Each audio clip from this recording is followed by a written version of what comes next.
In a pot filled with loose soil, start your cucumber seeds 3 to 4 weeks before the last frost. Plant them just over a centimeter deep. Then water the soil, and place in a sunny location. After a few weeks, bring your seedlings outdoors, and adjust them to the weather.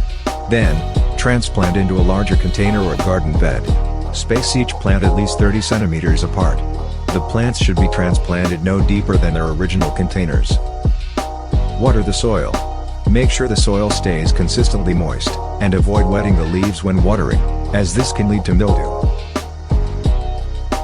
Cucumber plants can face many pests, such as cucumber beetles, spider mites, aphids, squash bugs, and more, as well as the very common powdery mildew and downy mildew.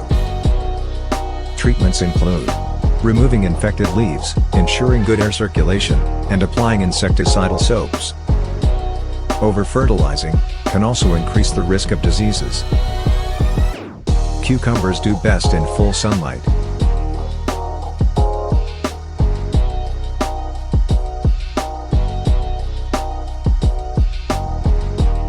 Make sure your cucumber plants are situated near a trellis, or something they can climb, as most cucumber plants require this for support.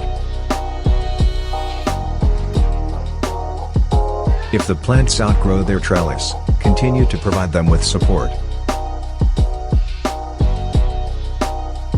Depending on the variety, flowers should start to appear within 4 to 6 weeks after sowing.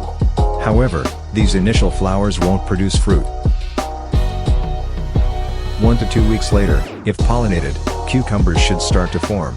They are ready to harvest when they are dark green, firm, and the correct sizing, according to the variety. If your cucumbers are being eaten by rodents, consider using deterrents, like mesh, or netting.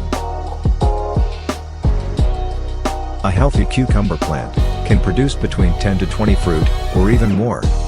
If your cucumbers are irregular shapes, this could be a pollination issue. Try to attract more pollinators to the garden by planting more flowers.